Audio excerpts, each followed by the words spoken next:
What's up, Jeepers? Mike here from BFH Garage. Today I have Matt with me. He come over to the shop. We're going to be doing a rear axle install on this beautiful 2006 LJ. He's working on building it up. He's got Savvy skids on there, Savvy suspension, so he's working on getting this thing up and running. So we're going to put some chromo shafts in the rear, and I'm going to show you how to do it. So Matt purchased some Revolution gear and axle Discovery Series chromo shafts for the rear. To save time, he already has the studs already screwed in and Loctited, so that'll save us some time.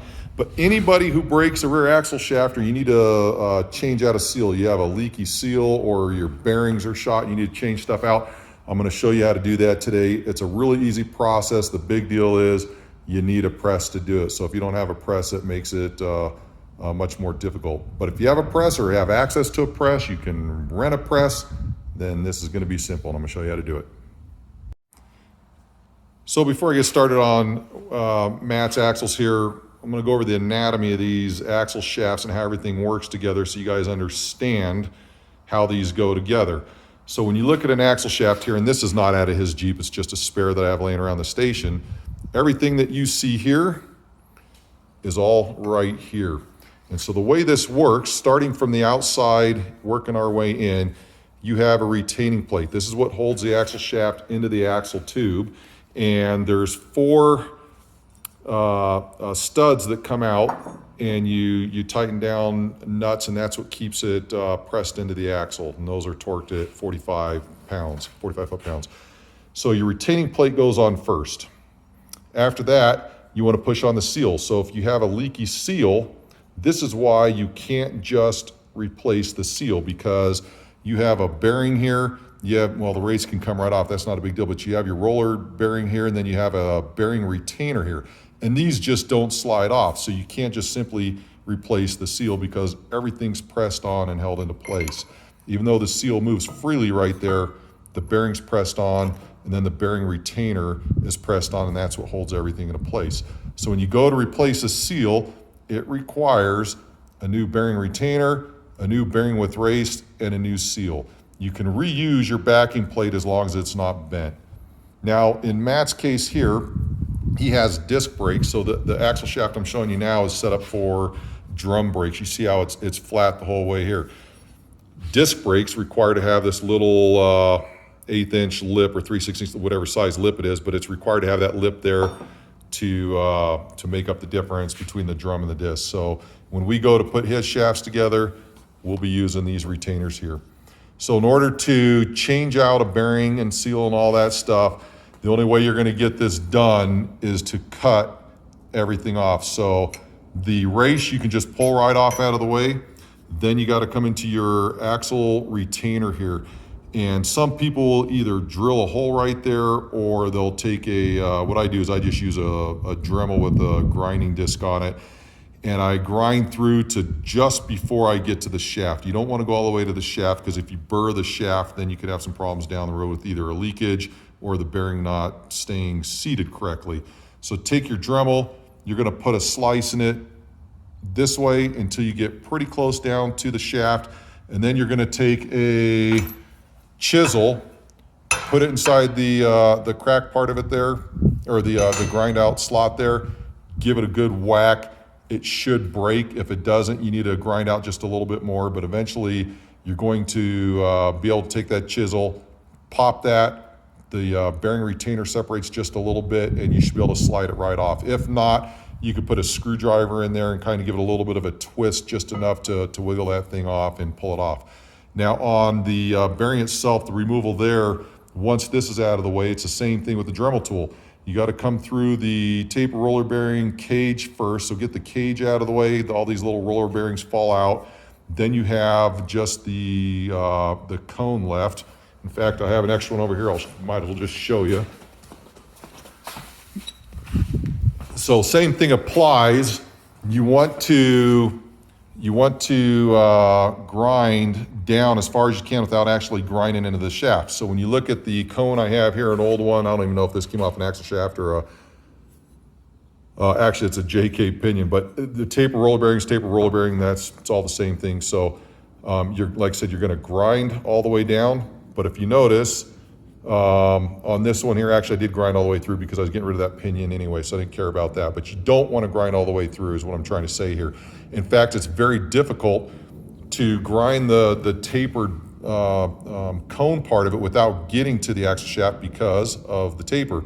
So when you're grinding this, you want to get down as far as you can on this side right here, and you could see with all the other stuff in the way, that's as far as I got there. So you want to remove as much material as possible without going all the way through, which you can't tell if you're going through or not, which is the hard part. I know this sounds silly. And then again, you take your chisel, you put it in the crack right there, you pop it with a hammer, and then if you look closely, you're gonna see the crack right next to the letters UX. That's where the chisel broke the rest of the bearing, then it separates, and then you could slide this right off. Hopefully that all makes sense for you. Once you get the retainer off, you get the cage off, you get the cone off, then the actual seal itself will slide right off.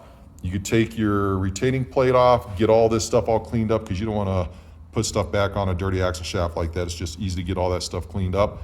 Then we're gonna go back and do it in sequence. And we're gonna sequence for this stuff. First of all, let's talk about bearings. Let's talk about seals and understand the difference between quality and stuff that's not so much quality. So the thing that sucks about a seal, these seals are cheap, but you have to replace the bearing retainer, so it ends up becoming an expensive project. An entire kit, when you buy an entire kit of a bearing, a seal, the retainer, even if you need a new backing plate, it's gonna run you about 50 bucks a side. Again, this is 2020, so who knows what year you're looking at this, but it's gonna run about 50 bucks a side. So to replace a simple $5 or $6 seal is gonna cost you $100 plus if you have to pay somebody to do it. So that's part of the reason I do everything myself now. I've learned to do this stuff because I'm tired of paying people all the good money that could be used to buy other things. So Timken is known as a great brand for these things now. Some of this stuff's getting made in Mexico. Let me see if this one has anything on it. So depending on what bearings and stuff you're using and where it's made, who knows what you're getting quality-wise, but Timken's always been good. Timken seals are good. SKF rawhide seals are really good. When you start buying store brands at, say, Advance Auto or O'Reilly's or something like that, store brands, you know what, they're made kind of the same spec, but not using the same material, and they tend to wear out, start leaking pretty quick. And the problem with that is, you buy a $5 seal instead of a $6 seal, then you have to replace it because it started leaking. You still have to buy the $100 worth of bearings and everything to redo it. So it's better to just pay up front, get everything right, and hopefully not have to worry about it later on. So if you're doing a JK or a TJ, the process is similar. I know I have JK fans on here as well. I do some work on JK stuff too. The retaining plate and everything is going to be slightly different, but the theory of everything is going to be the same as far as the seal, the bearing, and all that stuff. That still all goes on relatively the same, but the retaining plates for the axles are slightly different. The removal process is a little bit different. However, when you look at it, it is relatively the same, and you should be able to figure that out. So again, right now we're working on a 2006 LJ, and that's the way it's going to go. So the TJs, which are 9706, they use what's known as a SET10 bearing. There is a difference between a JK bearing and a TJ bearing. So if you're building on a JK right now, don't get a SET10 bearing. You have to get something specific for your JK, and I forget what the numbers are on that. So on a TJ SET10 bearing, it's got the retainer. This has the cone already on it. We'll press this on. The cone doesn't pop off on this because it's on there pretty good when they put that off. However, after it wears in, when you pull your shaft out, your race, which is the cup here, that will stay inside your axle shaft more than likely when you pull it out for maintenance or anything like that. So the way this needs to work, and it's very important you press on each part individually. Don't put all this stuff stacked up and do it all at once because you won't get enough force to seat everything properly. So it takes a little bit extra time, but make sure you do everything individually. And what I'm talking about is the bearing and the retainer. Don't press these on together at the same time. Press your bearing on, then come back, press your retainer on over that, because it will create too much resistance and you won't get it seated all the way, or possibly won't get it seated all the way. Now, from experience, I can tell you it's an expensive lesson to learn. When you put this axle, all these parts together on your axle, do it in a sequence and make sure when you go to press this bearing on that you have your retainer on the right way. So that goes on this way with the lip facing inward. If you put it on this way with the lip facing outward, you get your seal on, you press your bearing on, and then all of a sudden you realize this is backwards. You're buying a new bearing and everything else again. So, and I'm going to tell you, I learned that the hard way one time. So don't think that I'm a know-it-all, because I've made these mistakes and I just want to keep you guys from making the same mistakes. So the key is retainer on first with the lip facing inboard. Then we're going to go your seal, and I'm going to put some a little bit of grease on the lip there before I do that. So your seal goes on. Then we're going to press your bearing on. Now here's another thing you need to be very careful of, because you can get this bearing backwards. Since this race doesn't come off of here, make sure that you have your cone facing inboard. And the way you can tell is you have that little lip here. That's the base of your cone setup here. So you see that, that's kind of the way it's sitting there. Of course, this is off of a completely different bearing part, but same thing, roller bearing, but it would be sitting like this, and your race comes in over the top. The other way you can tell is you look on the back side here, you're gonna see all your little taper roller bearings there, and those are gonna face, well, actually this side's gonna face back to the outside. The race here, as you can tell, this is the race is going to face inside. So make sure that you get this on the right way. And I'm telling you, you've heard the old saying, measure twice, cut once. Here, it's look twice. In fact, it's probably look 3 times before you press, or you're going to be cutting everything off and doing it again. And who has time for that, or the money to want to do that? So then this gets pressed on. Once that's pressed on and seated, then we're going to put on the retainer, and the retainer doesn't have one side or the other. It goes on, it doesn't matter. You're going to press that one on, and then it's going to get to a certain point to where it presses up against the bearing, and then that holds everything in place. Once that's on there, then you're done. So my suggestion is, when you go to your press, you're going to carry your axle shaft over there. You're going to have your retainer set up everything in the order it goes. So that way you're not putting the bearing on and then remember to put on the seal. You only have 4 parts here, but it's easy to mess it up. Put them on one at a time. Make sure it's on the right way. Get your seal on there. Make sure it's on the right way. Get your bearing on there. Make sure it's oriented the right way before you press. Verify that. Press your bearing on. After that, you're good to go, because this can go on either way. Press it all the way down and you're done. So that's where we're headed next. Before we get everything pressed on, I just want to talk real quick about your seals. You have a dry rubber surface here.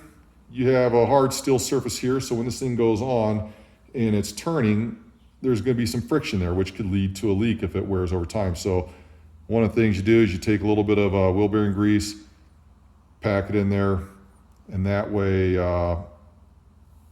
you're not getting that friction, which is going to cause your seal to prematurely wear. So that goes there. Then you put it on, you're good to go.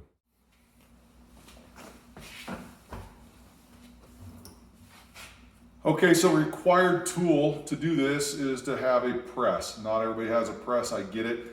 I'm not a big Harbor Freight fan, but their press is good enough for me. You know, it's got a little bit of slop, but if you get everything lined up right, the thing does its job. So the price is right. You can pick these up if you get a 25% off coupon, or, you know, find it on sale. You can pick it up for, I don't know, just over $100. Granted, you got to store it somewhere, so take that into consideration too. You take your axle somewhere to get bearings pressed on, they're probably going to charge you in the neighborhood of 50 or 60 bucks anyway, so you're already more than halfway to just buying the shop press, and it's going to be one of these tools that you'll find you'll use over and over again. At least I do. So anyway, let's get to pressing these bearings on. One of the things I use, I don't know if you can see it on the ground or not, but I have a whole bunch of used bearing cones down there that I use to press on my bearings, because when you press, you don't want to hit the race and you don't want to hit the cage. So the key is you have to press on the inside of this circle here. So I have a whole bunch of used races that I've cut off from other axles and carriers and things like that. And I'll set that down on the bearing and use that to push the bearing on. The nice thing is, even if it's the same bearing size as this one, they've already been cut and split. So all I gotta do is take a screwdriver and they come right back off. So very good way to do that without damaging your bearings. So the big thing is be careful. So what we're gonna do, like I told you over there, is we're gonna make sure everything goes on right the first time. So I have my axle shaft here, taking my retaining plate. I know the lip has to be faced inboard, so I'm gonna set that on there. Matt, will you verify that that is correct, because I'm not buying you new bearings? Yeah, we're good. Then I'm gonna take the seal. Now, when you look at the seal here, you're gonna see that you have an inside kind of a cup side, and then you have a flat side here. So the cup side faces inboard, this flat surface here faces outboard. So I'm verifying that I'm putting this on correctly. Matt, will you verify that this is on correctly, because I'm not buying you a new seal either. We got it. So now when you take this, you're gonna have to push it over to get the seal to go on, and you see how it slides. It's a perfect fit. Slides back as far as it can right there. Wipe off that extra grease there. So when we press the bearing on now, it's gonna press all the way up against this shoulder here. And that's when we're gonna know to stop, and then the seal will actually push back up against it with the retaining plate once it's on. So now I need to get the bearing on here. So looking at this side here on my right side is the race. This side here is the cone. The cone side needs to go to the outside. Matt, will you verify that's the way it's going? Because I'm not buying you new bearing either. We're all set. So that goes there, and now what we have to do is press that on. So the way this works for me is we get that set right there. So they put a packing grease on there. It's kind of almost an assembly lube type grease. That'll wear out of there, and then this will be lubricated by your gear oil from your differential once it gets out there. So the thing you have to be careful is with the bearing not pressed in yet, it'll still free flow. So I hold on to it up here to make sure that it's not going to fall off. I take my take my cone from a previous job, put that up there. Now that's gonna hold that in place. Now I'm gonna get everything situated here, and I'll let you look here in just a second. So that's gonna go kind of like that. Now, one thing I want to point out here, this is kind of interesting, and you're gonna see. So you see this little sliver here. Come on, zoom. Where are you at? Well, you guys can see it. It's kind of highlighted in the sun there. That little sliver is actually from a bearing retainer that I did on another axle shaft not too long ago. That's normal that these little slivers come off. That is how tight the tolerances are on these shafts and retainers and stuff like that. So that's perfectly normal. We'll get to that in just a second. So what I want to do is make sure that my cone on the bottom matches up with the cone on the inside. You do not want a cone to come up and then make contact with the tapered roller bearing cage, because you can damage it, you bend it and damage it, and your bearing does you no good. You want to make sure that it's cone face to cone face, and that's what will press that down.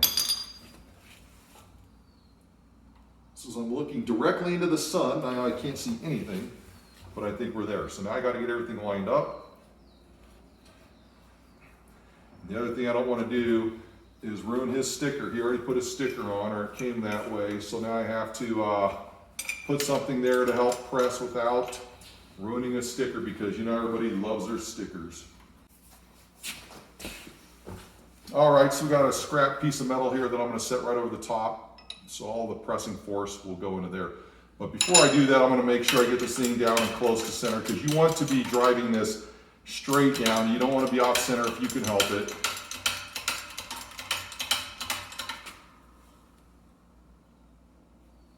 That's pretty close actually. So I'll tuck that in there. Keep coming down. As you do this, you're going to feel resistance, and sometimes it takes just a little bit of time for the pressure to build up enough, and then you may hear a pop, And that's everything getting situated and sliding down the shaft as it's supposed to go. So I'm just verifying the bearing is on as straight as I can get it right there. I just move this, I want to verify that's good. Yep, we're good there. So this bearing moves, which means it's not on the cage. I'm going to start applying a little bit of pressure. Make sure I got everything right. So that still moves. The other thing I want to do is put on some safety glasses, just because if anything kind of pops out as far as fragments, you don't want to take it in the eye. So I'm verifying again before I start pressing. I got that on, my seal's on the right orientation, my bearing's on in the right orientation. So I'm going to start pressing. In this case here, the bearing goes on nice and easy. Quite a ways to go, so I'm just going to keep going.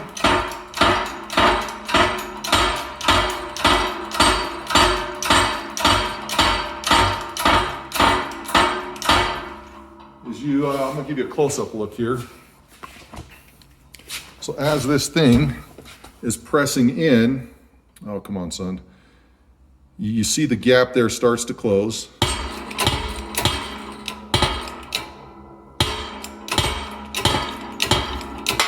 Then when it gets to the shoulder, you give it another pump, it doesn't move, you know you're seated. Now I'll undo this. Then we're going to do the bearing retainer. That way it gets pushed on all the way as well. So now we got to get the bearing retainer on. So I need to move this out of the way. I need to move the other slides right off. Bearing retainer slides right on. That goes there. And this one here, same thing. Now these, the tolerances are so tight, you want to get that thing started off as straight as you can, because if it gets off a little bit, then it's going to make a big pop as it finally seats. So you want to try to get that going as straight as you can right from the get-go. So let me get it all set up and we'll get her going.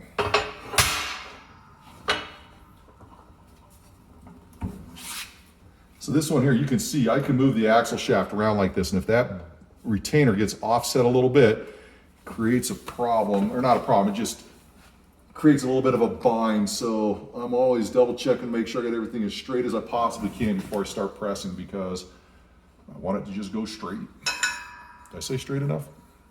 Good and straight.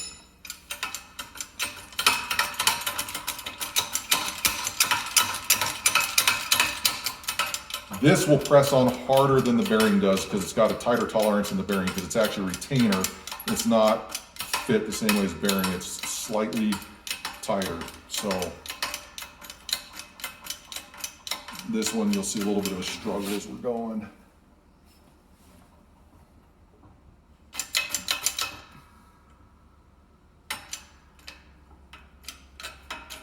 Okay, so we get going here.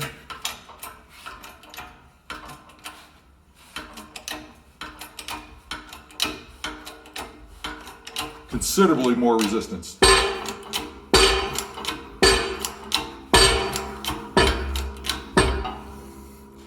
And as you see it start to get up towards the bearing cone, just like the bearing cone, you hear that, how it popped into there? It looks like it's seated. I'm going to give a little half push, and I can tell that that's seated, so I'm going to back it off.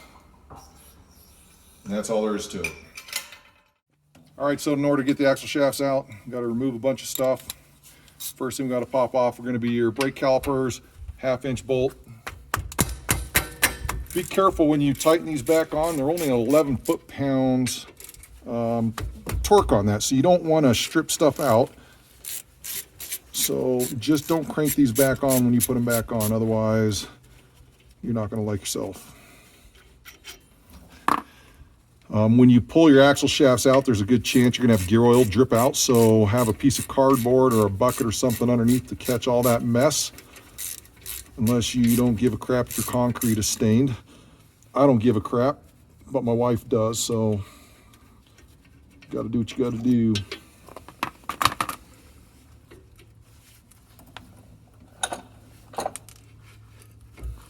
So caliper off. And you can just set that there. You don't have to hang it on anything. You don't have to tie it up. It'll hold. It's not going to break like some people think. Rotor hat off. or rotor.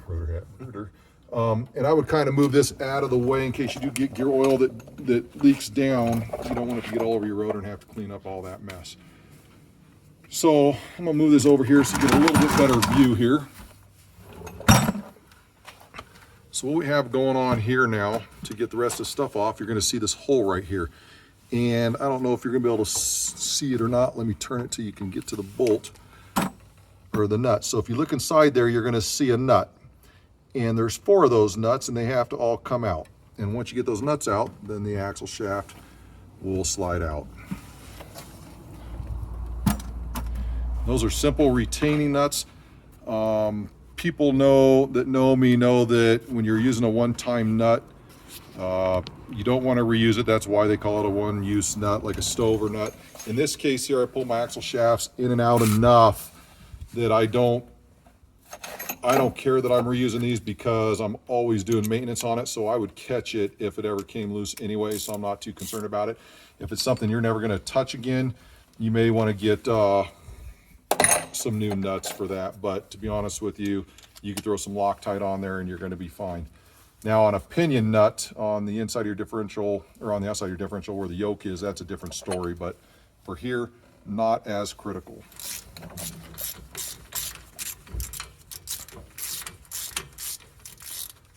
So 4 of these. And so I use a deep well to get it off, just so I can get it all the way in there to get it. But when you go to put it back on, you're gonna have to use a shallower socket. Otherwise the nut goes all the way inside the deep well and it doesn't attach. So it's kind of a pain in the rear, but whatever. So now you have to rotate your axle shaft to get this hole to line up for the next nut and so on. So pretty straightforward like this.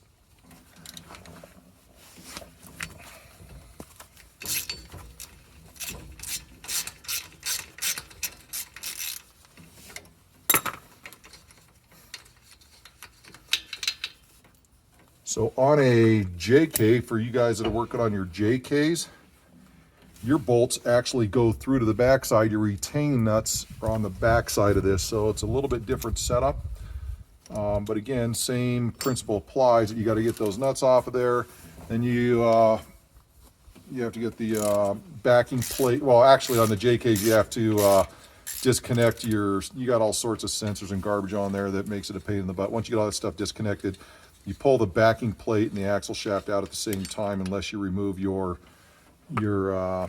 sensor for your anti-lock brakes or your tone ring thingy, madoodle, whatever the hell it is. But anyway, fairly straightforward, very similar to this. So don't be afraid just because this isn't a JK that you're watching, you can't do JK work.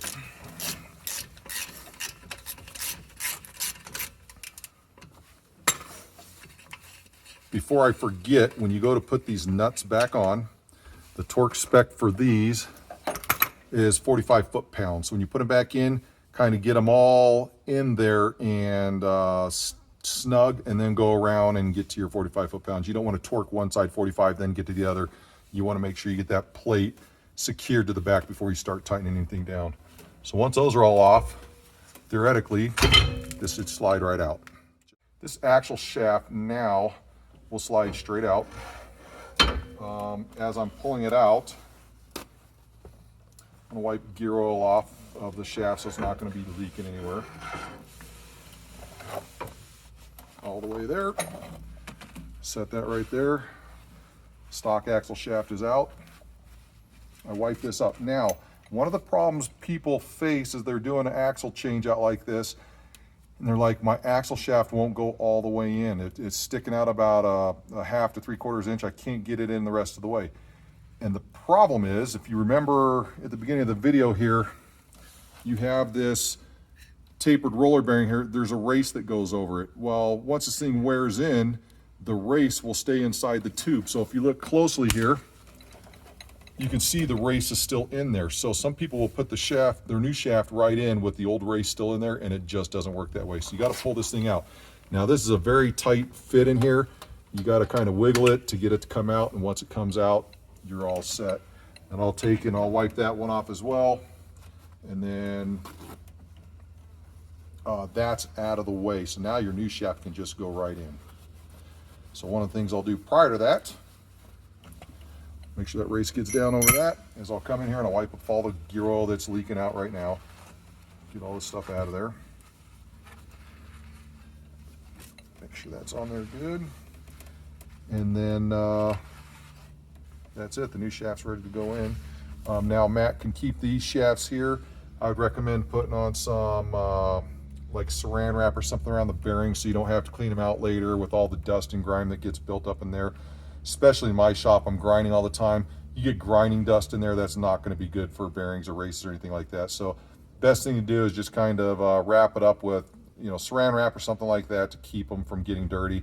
And then you have spare shafts in case you ever have a problem. My guess is, since he's put in chromolys, he's not going to have a problem in the future. But if you have the storage to keep stuff, I would just recommend keeping them. If not, you could still stock shafts for, I don't know, anywhere between 40 and 60 bucks probably, and get a little bit of money back. Sometimes people pay it, sometimes they don't, it all depends. So let's go get a new shaft.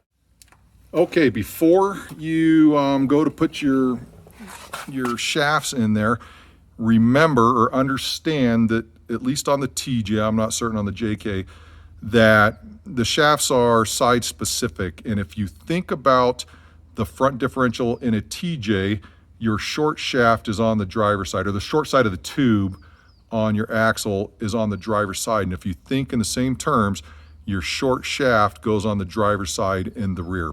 Does that make sense?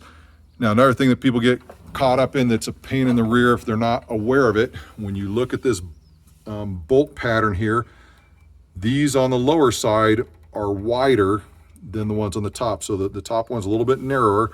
So when you go to put on your retaining plate, make sure you get your orientation right to where your narrower pattern is up top and your wider pattern is down below. And this one here, it's indicated by a little notch right there is the way I would look at that. Say, okay, just use the notch as your reference point.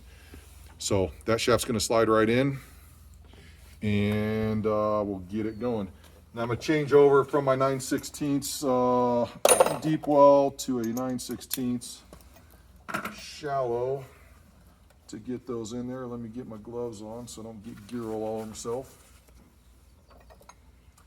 And this can kind of be a pain in the rear a little bit to get these going, but it's really not bad at all once you get them there. So on your front shafts, understand that you have inner seals that you have to worry about tearing. On the rear shaft, there's no inner seal there that you have to worry about, so I can let it hang there, not a big deal. And once it gets close to the carrier, in this case the locker, then I'm gonna lift up on it so I'm not scraping anything, and then the bearing and race and everything will go in. So now that I have it set there, I'm going to orient my retaining plate, start sliding this in. But the thing is, now there's no room for your fingers, and that's the part that sucks. So I get a little screwdriver here and I just kind of work it until I get it where I need it.